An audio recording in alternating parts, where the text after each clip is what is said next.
بسم الله الرحمن الرحيم. قال رب اشرح لي صدري ويسر لي أمري واحلل عقدة من لساني يفقهوا قولي.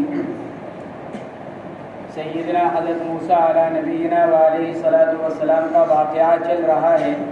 کوہ طور پر اللہ تبارک و تعالی نے حضرت موسیٰ سے کلام فرمایا اور کلام فرما کر اللہ تبارک و تعالی نے حضرت موسیٰ کو نبوت سے سرفراز فرمایا. حضرات مفسرین کرام نے لکھا ہے کہ اللہ تبارک و تعالی سے بات کر لینے کے بعد جب کوہ طور پر حضرت موسیٰ کی اللہ سے بات ہو گئی تو پھر اس کے بعد تقریباً 7 دن تک حضرت موسیٰ علیہ السلام بالکل خاموش رہے. زبان سے کوئی بات نکل نہیں سکی. اس معاملے کا اتنا بوجھ، نبوت اور رسالت کا اتنا بوجھ حضرت موسیٰ علیہ السلام کے اوپر پڑا کہ پھر 7 دن تک کسی سے کوئی بات نہیں کر سکے اور بالکل خاموشی اختیار کی. اس کے بعد فرشتہ حاضر ہوا حضرت موسیٰ علیہ السلام کی خدمت میں اور اس نے آ کر کہا کہ موسیٰ، اللہ تبارک و تعالیٰ نے جو تم کو نبوت اور رسالت مرحمت فرمائی ہے اور تم سے جو کلام کیا ہے تو تم اللہ کی اس کا جواب دو. اس پر حضرت موسیٰ علیہ السلام نے پھر یہ فرمایا رب اشرح لی صدری ویسر لی امری. یہ فوراً کا واقعہ نہیں کہ ادھر کوہ طور پر اللہ تبارک و تعالیٰ نے حضرت موسیٰ سے یہ فرمایا اور اس کے فوراً بعد حضرت موسیٰ نے اللہ تبارک و تعالیٰ سے یہ دعا مانگی ہو.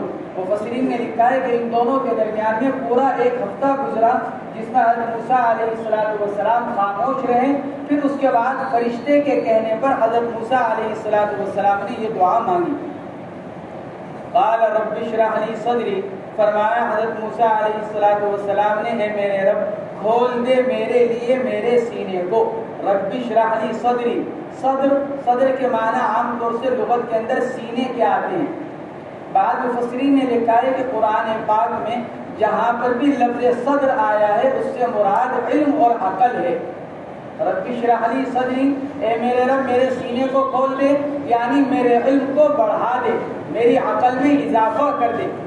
بعض مفسرین نے یہ لکھا ہے کہ صدر کے معنی قرآن پاک کے اندر جہاں پر بھی استعمال کیا گیا علم اور عقل کے ہیں. اور بعض مفسرین نے لکھا ہے کہ صدر کے معنی جرأت اور ہمت کے ہیں.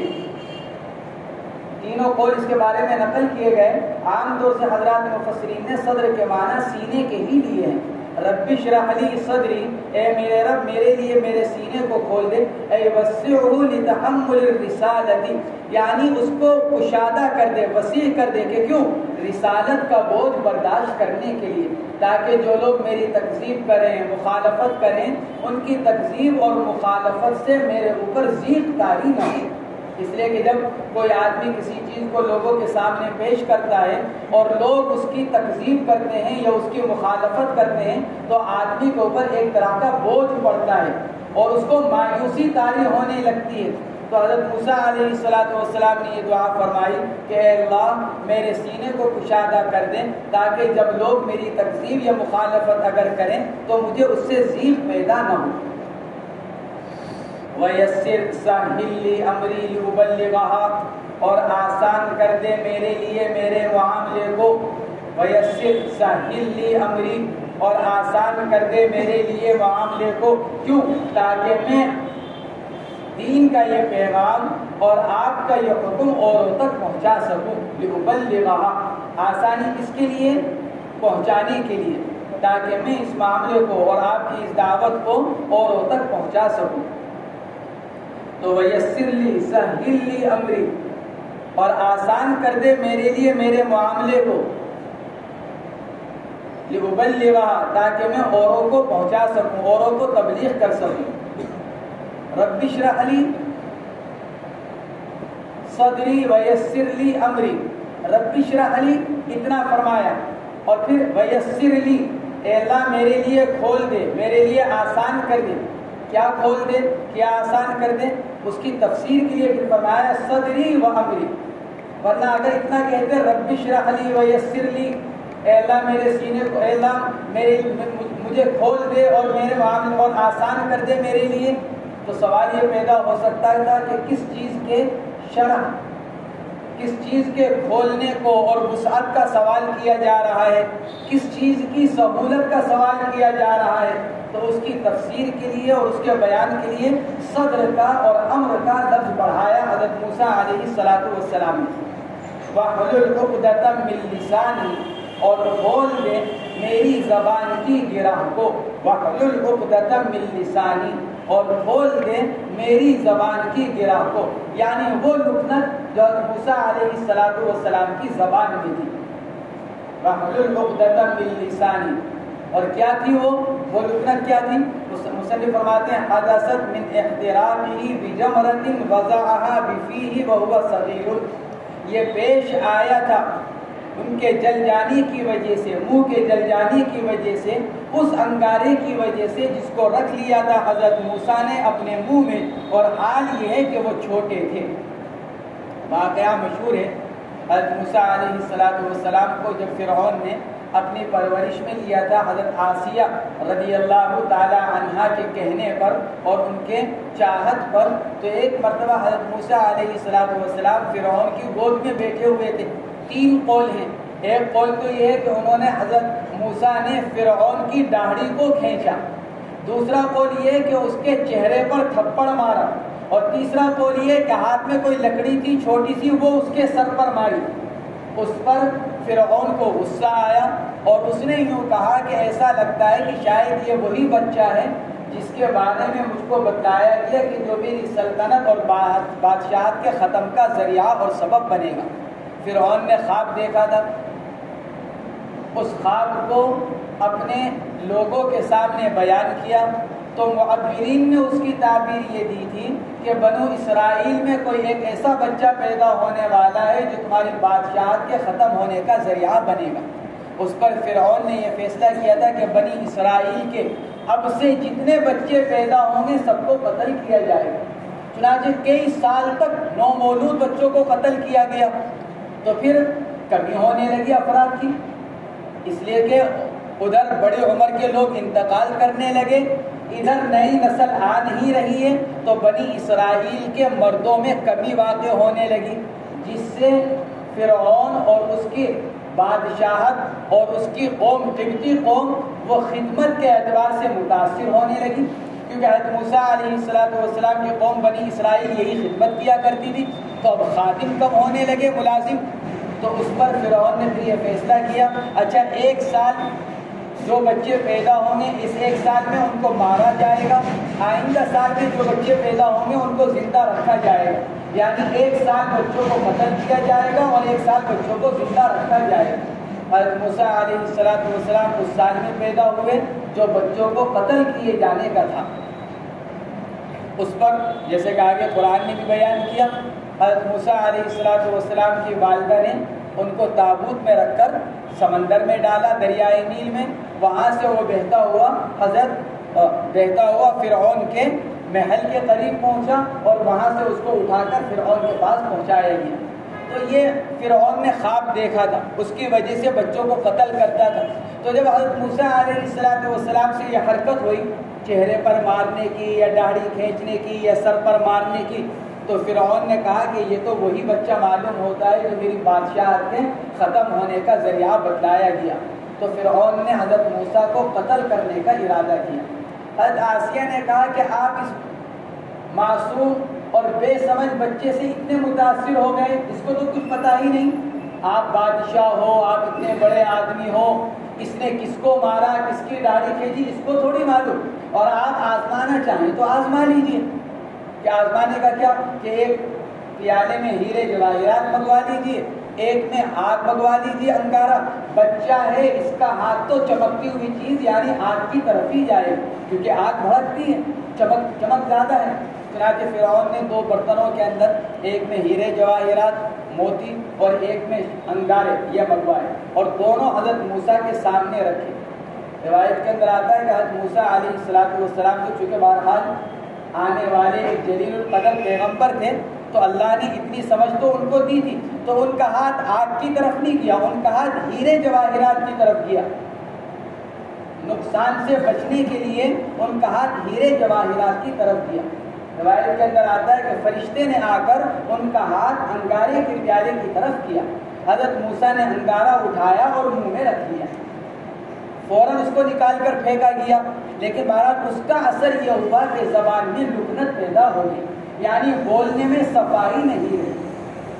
تو حضرت آسیہ نے کہا کہ دیکھو میں نے کہا تھا نا کہ بچہ ہے، اس کو معلوم ہی نہیں کہ اس کا نفع اور نقصان کیا ہے، اب اگر اس کو یہ معلوم ہوتا کہ یہ انگارہ اس کے نقصان کی چیز ہے تو پھر تھوڑی منہ میں رکھتا۔ مصنف نے اسی واقعے کی طرف اشارہ کیا، حدثت من احتراقہ بجمرۃ وضعها فیہ وہو صغیر، کہ جس کو انہوں نے اپنے بچپنے میں اپنے منہ میں رکھ لیا تھا۔ یہ واقعات مصنف علیہ الرحمہ نے اس کی طرف اشارہ فرمایا۔ یہ جو مصنف نے جس واقعے کی طرف اشارہ کیا، عام طور سے حضرات مفسرین نے اس واقعے کو لکھا ہے، تمام ہی مفسرین نے یہ واقعہ لکھا ہے، لیکن بعض متجددین زمانہ نے اس واقعے کا انکار کیا، جیسے مولانا ابوالعالی مودودی صاحب، مولانا امین احسن اصلاحی صاحب، جناب شمس پیر زادہ صاحب، اور موجودہ زمانے میں ڈاکٹر رضی الاسلام صاحب ندوی، یہ تمام حضرات اس واقعے کا انکار کرتے ہیں اور یہ کہتے ہیں کہ یہ اسرائیلی واقعہ ہے، اسرائیلیات میں سے ہے، اور اسرائیلیات میں سے نقل ہو کر ہماری کتابوں میں آ گیا، ورنہ اس واقعے کی کوئی حقیقت اور کوئی حیثیت نہیں، یہ واقعہ من گھڑت اور غلط ہے۔ لیکن معلوم نہیں کہ حضرات کہاں سے اس بات کو کہتے ہیں، اس لیے کہ تمام مفسرین کرام اس آیت شریفہ کے ذیل میں اس واقعے کو بیان فرماتے ہیں۔ جب حضرات مفسرین کسی بات کو متفق طور پر کسی واقعے کو نقل فرما رہے ہیں تو پھر اس کی تردید اور اس کا انکار مضبوط دلائل کی بنیاد پر ہو تو پھر تو غور بھی کیا جائے، اور اگر محض اس بنا پر ہو کہ بھئی بات واقعہ سمجھ میں نہیں آ رہا ہے اور لگتا ہے کہ اسرائیلی واقعہ ہے تو بغیر دلائل کے پھر انکار کو قبول بھی نہیں کیا جا سکتا۔ لیکن بہرحال پھر بھی یہ بعض حضرات مولانا ابوالعالی مودودی، مولانا امین احسن اصلاحی، شمس پیر زادہ اور ڈاکٹر رضی الاسلام صاحب ندوی، یہ حضرات اس واقعے کا انکار کرتے ہیں۔ مصنف نے اسی واقعے کی طرف اشارہ کیا، حدثت من احتراقہ بجمرۃ وضعها بفیہ وهو صغیر یفقہ من لسانی واحلل عقدۃ من لسانی۔ من لسانی کا تعلق کہ اس کا تعلق صفت محذوفہ سے ہے، وَحْلُلْ عُقْدَةً أي عُقْدَةً مِّنْ عُقَدِ اللِّسَانِ، زبان کی گرہ میں سے ایک گرہ کھول دے، کیونکہ حضرت موسیٰ علیہ السلام نے آگے کہا یفقہوا قولی، تو وَحْلُلْ عُقْدَةً مِّن لِّسَانِ أي وَحْلُلْ عُقْدَةً مِّنْ عُقَدِ لِسَانِ، میری زبان کی گرہ میں سے ایک گرہ کھول دے۔ تو من لسانی کا تعلق عقدہ، وَحْلُلْ عُقْدَةً مِّن لِّسَانِی کے سے ہے۔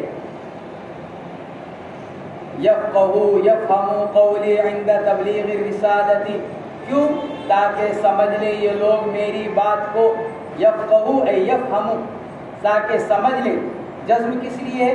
جواب دعا ہونے کی وجہ سے، یفقہوا یفہموا قولی، سمجھ لیں میری بات کو، عند تبلیغ الرسالۃ، جب میں رسالت آپ کا پیغام پہنچاؤں اور بات کروں تو میری زبان میں چونکہ بہت زیادہ لکنت ہے، میں بولوں گا تو لوگوں کی سمجھ میں نہیں آئے گا، اس لیے میری زبان کو اس حد تک کھول دیجئے کہ جب میں بولوں تو لوگ اس بات کو سمجھ لیں۔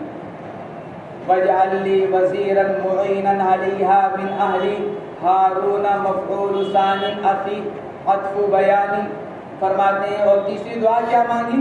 اور بنا دیجئے میرے لیے ایک وزیر میرے گھر والوں میں سے، وَاجْعَلْ لِي وَزِيرًا مِّنْ أَهْلِي، اور بنا دیجئے میرے لیے ایک وزیر۔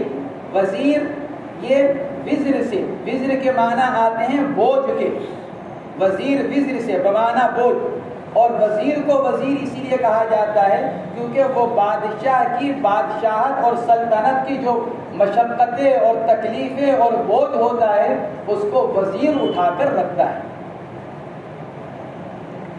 جیسے ہمارے ملک میں صدر ہے تو اصل تو ملک کے اندر صدر ہوتا ہے، لیکن چونکہ وزیر اعظم اس صدارت کا سارا بوجھ اٹھا کر رکھتا ہے، اس لیے اس کا جو ہے اس سے کم تر درجے کا جو ہے اس کو وزیر کہا جاتا ہے۔ تو وزیر بمعنی وزر، بمعنی بوجھ، اور یہ اس لیے کہ وہ بادشاہ کے تمام بوجھ کو اٹھاتا ہے اور بادشاہ کی امور بادشاہت پر اعانت اور مدد کرتا ہے۔ اس لیے وزیر کے معنی کیا مصنف نے؟ معیناً علیہا، میرے لیے کوئی مددگار بنا دیجئے اس رسالت پر، علیہا ہے علی الرسالتی، میرے لیے کوئی مددگار بنا دیجئے اس تبلیغ رسالت پر۔ من اہلی، کہاں سے؟ میرے گھر والوں میں سے۔ معلوم ہوا کہ اگر کوئی اہل خاندان میں سے اگر کوئی آدمی قابلیت اور صلاحیت رکھتا ہو تو اس کو کوئی عہدہ دینا یہ کوئی ممنوع نہیں ہے، اور قابلیت اور صلاحیت رکھنے والے خاندان کے کسی فرد کو کوئی عہدہ دے دینا یہ کوئی غلط بات نہیں ہے، بشرطے کہ اس کے اندر صلاحیت۔ ہاں، بغیر صلاحیت کے محض اقربا پروری کہ بھائی میرا بیٹا ہے یا میرا بھائی ہے یا میرا چچا ہے یا میرا یہ رشتہ دار ہے اور اس کے اندر اس عہدے کی صلاحیت نہ ہو تو یہ ممنوع ہے۔ لیکن اگر اس کے اندر صلاحیت ہو، جیسے خود حضرت موسیٰ علیہ السلام اللہ سے یہ دعا مانگ رہے ہیں کہ میرا وزیر میرے بھائی کو بنا دیجیے، وَاجْعَلْ لِي وَزِيرًا مِّنْ أَهْلِي۔ ہاں، اگر صلاحیت نہ ہو تو پھر اجازت نہیں، لیکن اگر صلاحیت ہو اس عہدے کو پورا کرنے کی، اس ذمہ داری کو پورا کرنے کی، تو پھر محض اس بنا پر تانا نہیں دیا جائے گا کہ دیکھو فلاں آدمی نے اپنے بیٹے کو کر لیا، فلاں آدمی نے اپنے بھائی کو کر لیا، فلاں آدمی نے اپنے چچا کو کر لیا، دادا کو کر لیا، نانا کو کر لیا۔ محض اس بنا پر کسی کو تانا نہیں دیا جا سکتا اگر عہدہ دینے والا اس عہدے کی قابلیت اور صلاحیت رکھتا ہو۔ وَاجْعَلْ لِي وَزِيرًا مُعِينًا عَلَيْهَا مِنْ أَهْلِي، اور گھر والوں میں سے کیوں؟ اس لیے کہ گھر والے مزاج سے واقف ہوتے ہیں بنسبت باہر کے آدمی کے۔ گھر کا آدمی بعض چیزوں کو زیادہ اچھی طرح سمجھتا ہے خاندان کا ہونے کی وجہ سے، اس لیے فرماتے ہیں وَاجْعَلْ لِي وَزِيرًا مِّنْ أَهْلِي، بنا دیجئے میرے لیے میرا وزیر، یعنی اعانت کرنے والا تبلیغ پر اور رسالت پر میرے گھر والوں میں سے۔ ہارون اخی، گھر والوں میں سے کس کو؟ میرے بھائی ہارون کو۔ پہلے تو عمومی دعا کی، گھر والوں میں سے بنا دیجئے، پھر گھر والوں میں سے کس کو؟ اس کو متعین کیا، فرماتے ہیں کہ میرے بھائی ہارون کو۔ ہارون اخی، ہارون کو جو میرے بھائی ہیں۔ ہارون فرماتے ہیں کہ یہ مفعول ثانی ہے اور وزیر مفعول اول ہے، بین سطور میں لکھا ہے وزیر کے نیچے مفعول اول، اور ہارون کے بعد فرماتے ہیں مصنف مفعول ثانی، کہ ہارون مفعول ثانی ہے اور وزیر مفعول اول ہے۔ لیکن اگر اس کا برعکس قرار دیا جائے تو وہ زیادہ بہتر ہے، وزیر کو مفعول ثانی قرار دیا جائے اور ہارون کو مفعول اول قرار دیا جائے۔ ہارون مفعول ثانی اور وزیر مفعول ثانی اور ہارون مفعول اول، اس لیے کہ اگر کسی فعل کے دو مفعول ہوں اور ایک نکرہ ہو اور ایک معرفہ ہو تو پھر معرفہ مفعول اول قرار پاتا ہے اور نکرہ مفعول ثانی۔ یہاں پر وزیر نکرہ ہے اور ہارون علمیت کی وجہ سے معرفہ ہے، تو ہارون کو مفعول اول ہونا چاہیے معرفہ ہونے کی وجہ سے، اور وزیر کو مفعول ثانی ہونا چاہیے نکرہ ہونے کی وجہ سے۔ تو وزیر مفعول ثانی اور ہارون مفعول اول۔ پھر سوال یہ پیدا ہوتا ہے کہ پھر مفعول ثانی کو مقدم کیوں کیا؟ وزیر بقول آپ کے وزیر مفعول ثانی ہیں، پھر اس کو مقدم کیوں کیا ہارون مفعول اول کے اوپر؟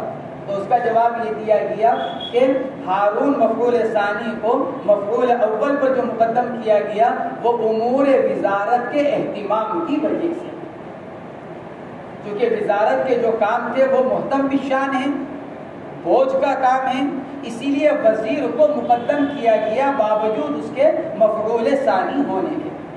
تو اکثر مفسرین نے یہ لکھا ہے کہ وزیر مفعول اول نہیں بلکہ مفعول ثانی ہے، اور ہارون مفعول ثانی نہیں بلکہ مفعول اول ہے۔ تو ہارون مفعول ثانی، اخی فرماتے ہیں یہ اخی عطف بیان ہے، یعنی ہارون کا۔ ہارون کون؟ جو میرے بھائی ہیں۔ ہارون اخی، ہارون کو جو میرے بھائی ہیں، اسے نہیں فرماتے ہیں عطف بیان۔ اور ملا علی قاری رحمۃ اللہ علیہ فرماتے ہیں اخی ہارون سے بدل ہے۔ ہارون اخی، اخی عطف بیان نہیں بلکہ یہ اس کا بدل ہے۔ اشدد به ازری، مضبوط کر، امر کا صیغہ اشدد، مضبوط کریے ہارون کے ذریعے سے میری کمر کو۔ ازری، ازر بمعنی مصنف فرماتے ہیں ظاہری، ازری بمعنی ظاہری، مضبوط کیجئے ہارون کے ذریعے سے میری کمر کو۔ اور ازر کے دوسرے معنی قوت کے بھی آتے ہیں، مجھ کو قوت پہنچائیے، مضبوط کیجئے ہارون کے ذریعے سے میری قوت کو یا میری کمر کو۔ اشدد به ازری واشرکہ فی امری، یہاں تک تو حضرت موسیٰ علیہ السلام نے جو دعا مانگی وَاجْعَلْ لِي وَزِيرًا مِنْ أَهْلِي ہارون اخی اشدد به ازری، اے اللہ ہارون کو میرا وزیر بنا دیجئے۔ تو ہارون کو تو وزیر حضرت موسیٰ خود بھی بنا سکتے تھے، جیسے دنیا کا دستور ہے آدمی اپنا مددگار، اپنا نائب، اپنا وزیر جس کو چاہے بنا لے۔ دنیاوی دستور کے اعتبار سے، دنیاوی سمجھ کے اعتبار سے آدمی جس کو مناسب سمجھتا ہے اپنا معین اور مددگار طے کر لیتا ہے۔ تو حضرت موسیٰ علیہ السلام حضرت ہارون کو اپنا وزیر خود بھی بنا سکتے تھے، تبرکاً اللہ سے دعا مانگی، لیکن چونکہ آگے بھی مزید حضرت ہارون کے لیے رسالت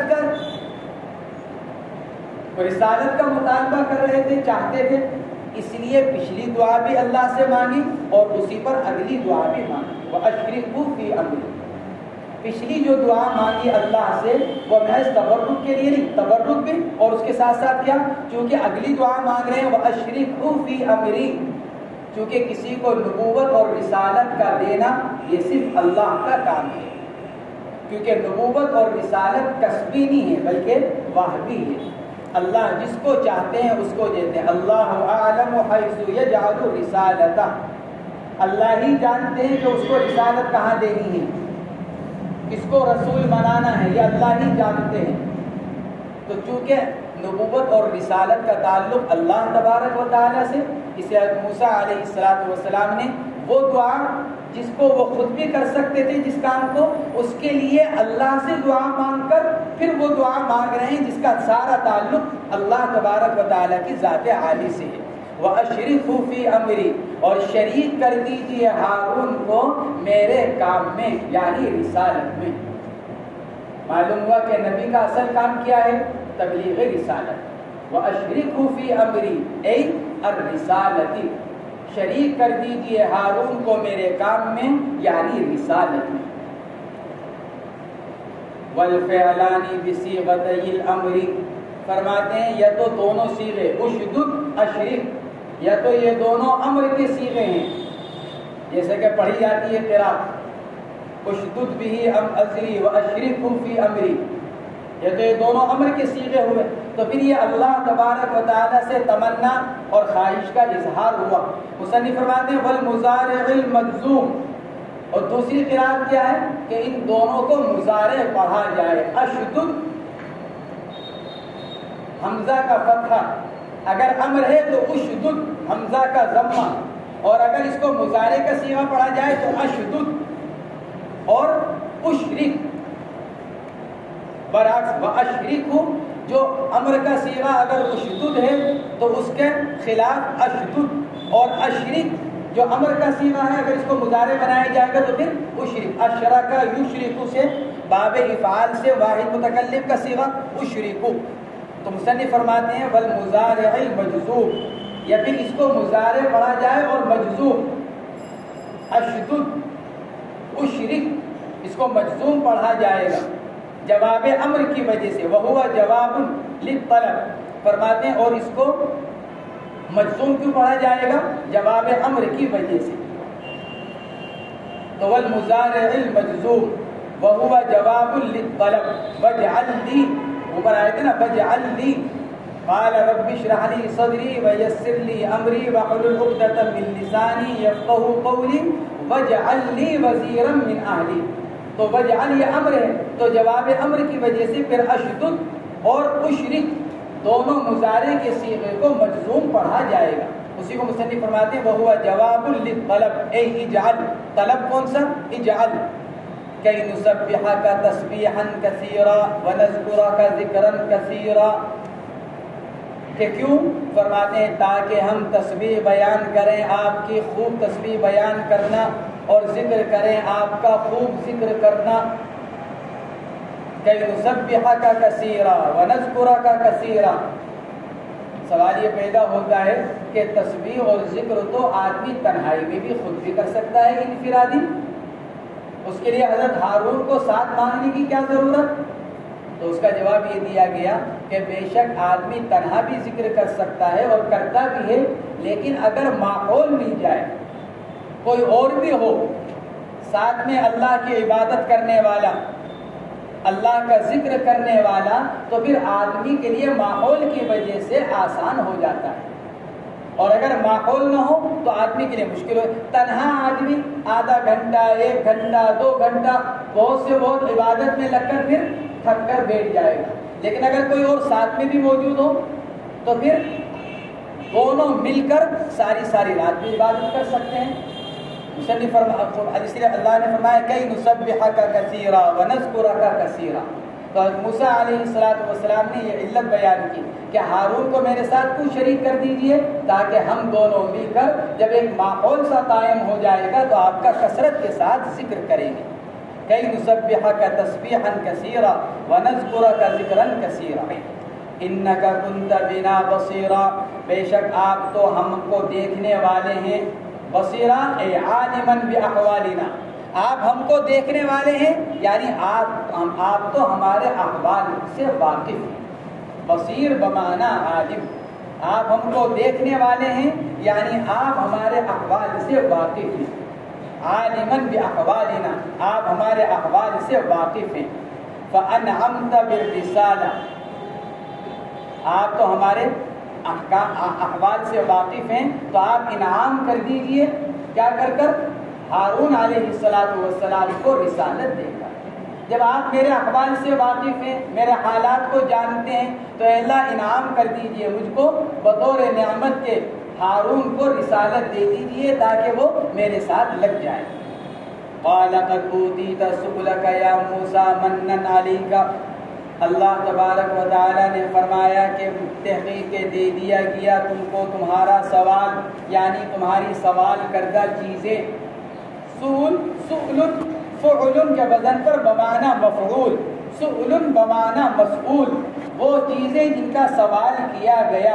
جیسے خبز بمعنی مخبوز، خبز روٹی بمعنی مخبوز، یعنی وہ چیز کہ جو کھائی جاتی ہے. اس لیے عرب جو ہے روٹی کو بھی خبز کہتے ہیں، بریڈ کو بھی خبز کہتے ہیں، اور کوئی اور ایسی چیز ہو اس کو بھی خبز بولتے ہیں. کہ کیوں؟ اس لیے کہ سب کو کھایا جاتا ہے. تو خبز بمعنی مخبوز، وہ چیز کہ جو کھائی جائے. تو سؤل بمعنی مسئول، وہ چیز کہ جن کا سوال کیا گیا. قد اوتیت سؤلک یا موسیٰ، تحقیق کہ تم کو تمہاری سوال کردہ چیزیں دے دی گئیں یا موسیٰ. یہ کہنے کی ضرورت نہیں تھی حضرت موسیٰ کا نام لینے کی. قال قد اوتیت، اتنا بھی کافی ہو جاتا. یا موسیٰ، یہ اضافہ کیوں کیا گیا؟ حضرت موسیٰ علیہ السلام کی تطیب قلب کے لیے، ان کو سکون پہنچانے کے لیے. کیونکہ محبوب جب نام لیتا ہے کسی کا تو پھر محبت کرنے والے کو ایک گونا سکون ملتا ہے. ہم جس سے محبت کرتے ہیں، کوئی ہمارا بڑا ہے، شیخ ہے، ہمیں معلوم ہو کہ شیخ ہمارا نام لے رہے تھے، مجھ کو نام لے کر یاد کیا، مجھ کو نام لے کر یاد کیا. جیسا ابی بن کعب رضی اللہ تعالیٰ عنہ، اللہ کے نبی علیہ السلام نے ایک مرتبہ ارشاد فرمایا ابی آؤ میں تم کو قرآن پاک سناؤں. مجھے اللہ نے حکم دیا ہے کہ میں تم کو قرآن سناؤں. حضرت ابی بن کعب رضی اللہ تعالیٰ عنہ نے عرض کیا یا رسول اللہ اسمانی اللہ، کیا اللہ نے میرا نام لیا؟ اللہ نے میرا نام لے کر کہا کہ ابی کو سناؤ؟ آپ نے فرمایا کہ ہاں اللہ نے تمہارا نام لے کر کہا. تو ابی نے کہا اب رونے لگے کہ اللہ نے میرا نام لیا. کیسی میرے لیے اس کی بات ہے، شرف کی اور عظمت اس کی بات ہے بڑا کہ عزت کی، کہ اللہ نے میرا نام لیا. کیا اللہ نے میرا نام لیا ہے؟ حضرت ابی نے کہا، آپ نے یہ پوچھا اللہ کے نبی کیا اللہ نے میرا نام لیا؟ آپ نے کہا کہ ہاں اللہ نے تمہارا نام لے کر کہا کہ میں تم کو قرآن سناؤں. تو جب محبوب نام لیتا ہے تو آدمی کو سکون اور خوشی ملتی. اللہ نے حضرت موسیٰ کا اسی لیے نام لیا. قال لقد اوتیت سؤلک یا موسیٰ، موسیٰ تم کو تمہاری سوال کردہ چیزیں دے دی گئی. منن علیہ، اور یہ کیا ہے؟ بطور احسان کے. ہم نے تم پر احسان کیا ہے کہ تم نے ہمارے سے جتنی باتوں کا سوال کیا ہم وہ ساری چیزیں تم کو مرحمت فرما دی. چنانچہ حضرت ہارون علیہ السلام کو رسالت دی گئی. حالانکہ حضرت ہارون علیہ السلام وہاں تھے، کہاں؟ مصر میں. حضرت موسیٰ تو بھی راستے میں کوہ طور پر، حضرت ہارون مصر میں تھے. وہیں پر ان کو بذریعہ فرشتہ اطلاع دی گئی، اللہ تعالیٰ کی طرف سے وحی بھیجی گئی کہ ہم نے تمہارے بھائی ہارون موسیٰ علیہ السلام کی دعا کے طفیل تم کو نبی بنایا، اور دیکھو موسیٰ آ رہے ہیں، تم شہر سے باہر نکل کر ان کا استقبال کرو. چنانچہ حضرت ہارون علیہ السلام شہر سے باہر تشریف لے گئے اور حضرت موسیٰ علیہ السلام سے شہر کے باہر نکل کر ان کا استقبال اور ان سے ملاقات کی. ایک دعا حضرت موسیٰ علیہ السلام نے مانگی تھی، وَحْلُلْ عُقْدَةً مِّن لِّسَانِي، اے اللہ میری زبان کی گرہ کو کھول دیجیے. وَحْلُلْ عُقْدَةً مِّن لِّسَانِي، اے اللہ میری زبان کی گرہ کو کھول دیجیے. تو موسیٰ علیہ السلام کی جو زبان کی لکنت تھی وہ مکمل طور پر ختم ہوئی یا تھوڑی؟ جو لکنت تھی وہ مکمل ختم ہوئی یا تھوڑی ختم ہوئی؟ علامہ ساوی علیہ الرحمہ، امام نصفی علیہ الرحمہ، ان تمام حضرات کا رجحان تو یہ ہے کہ لکنت مکمل طور پر ختم ہوئی. وَحْلُلْ عُقْدَةً مِّن لِّسَانِي کی جو دعا مانگی تھی کہ میری زبان کی گرہ کو کھول دیجئے، اور اللہ نے اس پر فرمایا قَالَ قَدْ أُوتِيتَ سُؤْلَكَ يَا مُوسَىٰ. تو یہاں مکمل طور پر ان کی زبان کی لکنت کو زائل کر دیا گیا اور ختم کر دیا گیا، اور حضرت موسیٰ علیہ السلام اسی فصاحت اور بلاغت سے بولنے لگے جس طرح پہلے بولا کرتے.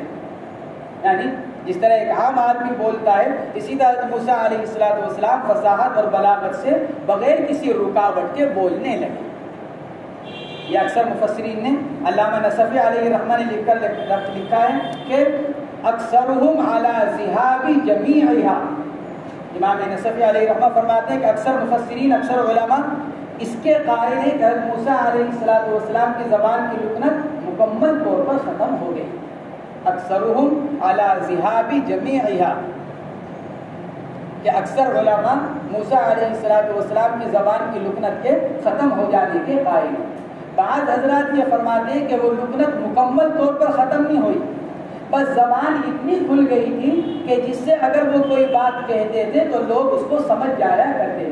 کہ کیوں؟ اس لیے کہ خود حضرت موسیٰ علیہ السلام نے کیا کہا تھا؟ یفقہوا قولی، اے اللہ میری اتنی زبان کھول دے کہ لوگ میری بات سمجھنے لگے. کیونکہ زبان میں اتنی لکنت تھی کہ کہیں بھی بات سمجھ میں نہیں آتی تھی.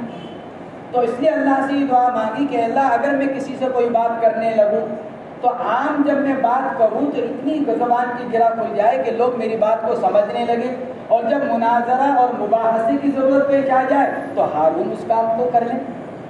میں دعوت و تبلیغ کا کام کروں، لوگوں کو سمجھانے کا، اور مناظرہ اور مباحثے کی ضرورت پیش آ جائے تو چونکہ میں تقریر نہیں کر پاؤں گا تو ہارون علیہ السلام میرے سامنے وہ مناظرہ اور مباحثہ کر لیں گے.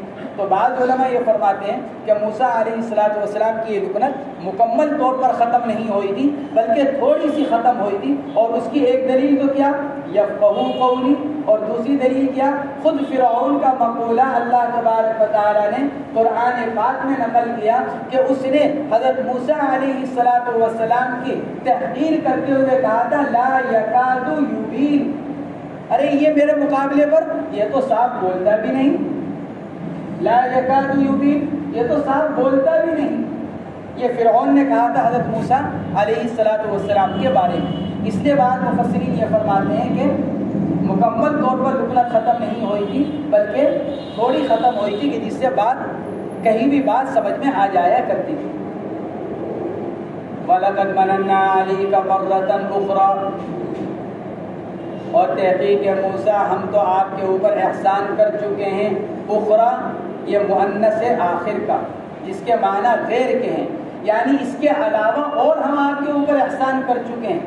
اخرى بمعنی غیر، آپ نے ہمارے سے یہ دعائیں مانگی ہیں، ہم تو آپ کی طلب اور دعا کے بغیر آپ کے اوپر احسان کر چکے ہیں اس سے پہلے، حالانکہ اس وقت آپ کی طرف سے کوئی مطالبہ نہیں تھا، طلب نہیں تھی، کوئی دعا نہیں تھی، اس وقت ہم نے آپ کے اوپر احسان کیا۔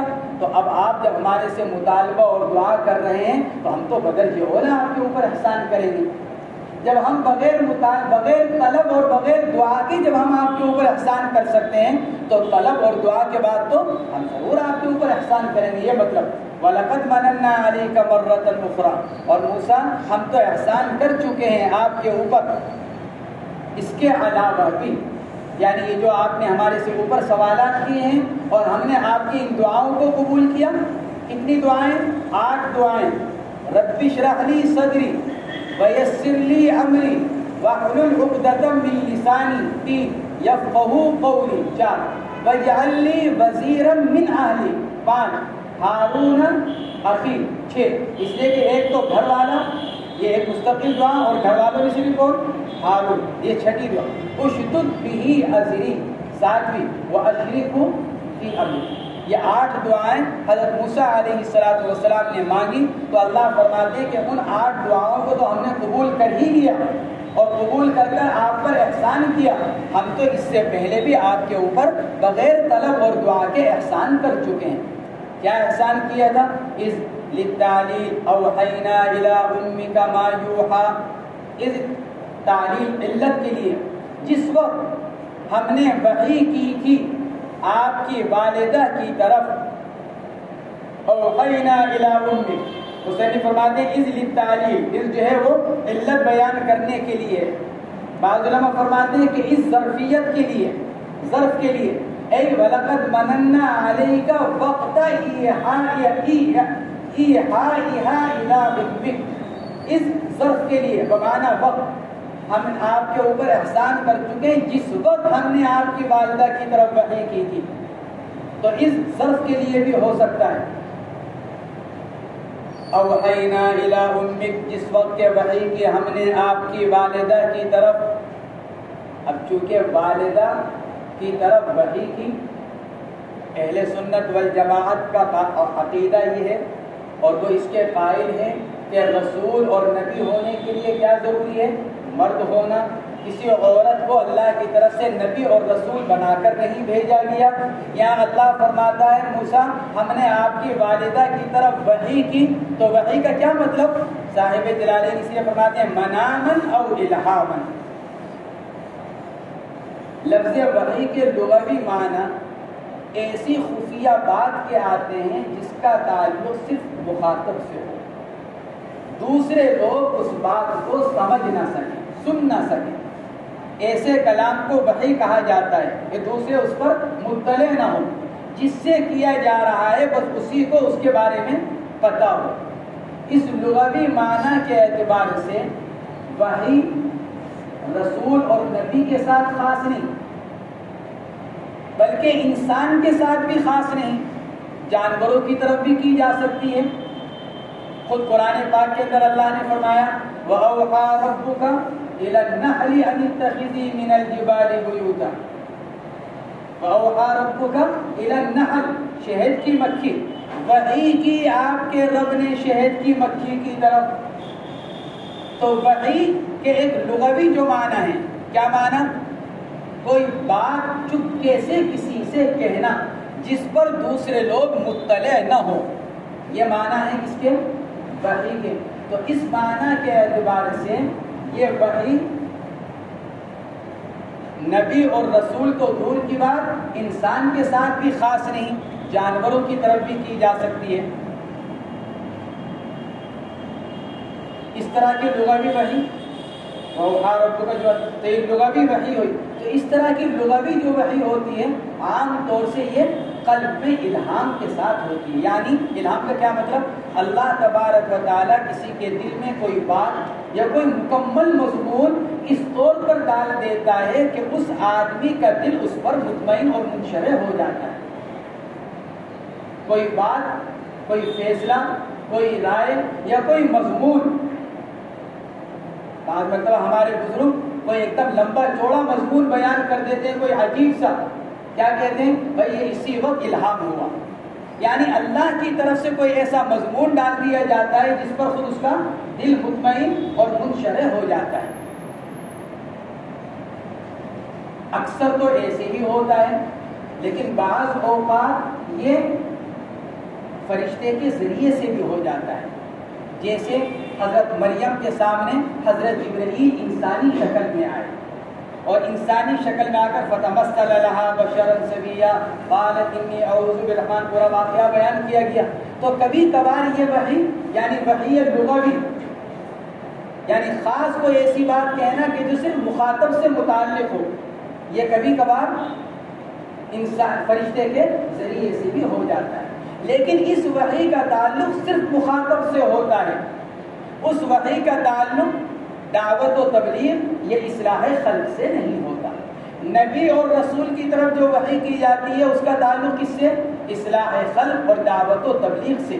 اور اس وحی پر خود رسول کا بھی ایمان لانا ضروری اور دوسرے لوگوں کا بھی ایمان لانا ضروری، اور انکار کرنے والا کافر. لیکن یہ وحی لغوی کہ اس کا تعلق کس سے؟ صرف اس آدمی کی ذات سے جس کی طرف کی جا رہی ہے، یعنی جس کے دل میں الہام کیا جا رہا ہے، صرف اس سے اس کا تعلق ہے. اسی کو بعض اکابر نے، بعض علماء نے وحی تشریعی اور غیر تشریعی کے عنوان سے بیان کیا. بات جیسے علامہ ابن العربی، مالکی وغیرہ، ان حضرات نے یہ دو قسمیں بیان کی ہیں، لغوی اصطلاحی. لغوی وحی اصطلاحی، ایک ہے وحی کے لغوی معنی، ایک ہے اصطلاحی معنی. تو اسی کو بعض علماء نے وحی تشریعی اور غیر تشریعی سے تعبیر کیا ہے. انہی باتوں سے مرزا قادیانی نے فائدہ اٹھایا اور اپنے آپ کو سب سے پہلے کیا قرار دیا کہ میری طرف وحی کی جاتی ہے. کیسی وحی؟ وحی غیر تشریعی، جس کو وحی لغوی کہا جاتا ہے. مرزا قادیانی نے پہلے یہی کہا کہ میری طرف جو وحی کی جاتی ہے وحی غیر تشریعی. پھر اس کے بعد آگے بڑھتا چلا گیا اور اپنے آپ کو اللہ بھی بنا دیا اس نے. نبی اور رسول تو پیچھے رہ گئے، اللہ بھی قرار دے دیا اس نے. اوحینا الی امک منامن او الہامن، یا تو ہم نے خواب میں موسیٰ علیہ السلام کی والدہ کی طرف یہ بات، یا تو ہم نے ان کے خواب میں، یا پھر او الہامن، یا ہم نے ان کے دل میں ڈالا. لما بلدت، جب انہوں نے تم کو جنا اور خوف کیا کہ فرعون تم کو قتل کر دے گا، مار دے گا جان سے، تو ہم نے ان کے دل میں ڈالا. کیا ڈالا؟ آگے کا جملہ انقذفیہ فی التابوت، ان مصدریہ، ہم نے یہ ڈالا کہ تمہیں تابوت صندوق میں رکھ کر سمندر میں ڈالا. حضرت موسیٰ علیہ السلام کی والدہ محترمہ کا نام بعض علماء نے لکھا ہے یوحانس، نون کے کسرے کے ساتھ. بعض علماء نے لکھا ہے کہ ان کا نام ہے یوحانس. اور دوسرا قول یہ کہ والدہ کا نام ہے لحیانہ. اور تیسرا قول یہ کہ والدہ کا نام ہے بار یا رخا، یا الف را خا الف، یا رخا. اور چوتھا قول یہ کہ ان کی والدہ کا نام ہے بازخ. یہ چاروں قول ہیں. امام قرطبی وغیرہ نے، دیگر حضرات نے پہلے قول کو ترجیح دی ہے، یعنی یوحانس. بعض عملیات کا کام کرنے والے حضرت موسیٰ علیہ السلام کی والدہ کے نام کی کچھ خصوصیات بیان کرتے ہیں. بعض عملیات کا کام کرنے والے کہ موسیٰ علیہ السلام کی والدہ کے نام میں یہ فائدہ عملیات کی لائن سے. لیکن صاحب روح المعانی علامہ آلوسی رحمۃ اللہ علیہ نے لکھا ہے وہ ساری کی ساری عاملین کی باتیں خرافات کے قبیل سے ہیں اور ان کی کوئی دلیل نہیں. فی جملۃ من یولد ما یوحیٰ، یقتلک فرعون فی جملۃ من یولد، کہ قتل جب خوف کیا انہوں نے کہ قتل کر دے گا فرعون تم کو ان بچوں میں کہ جو پیدا ہو رہے تھے، کیونکہ فرعون سارے بچوں کو قتل کر رہا تھا. ما یوحا فی امرک، جو وحی کی گئی، ہم نے وحی کی آپ کی والدہ کی طرف جو وحی کی گئی، یعنی آپ کے معاملے میں. اور کیا وحی کی گئی وہ آگے اللہ تبارک و تعالی نے اس کو بیان فرمایا.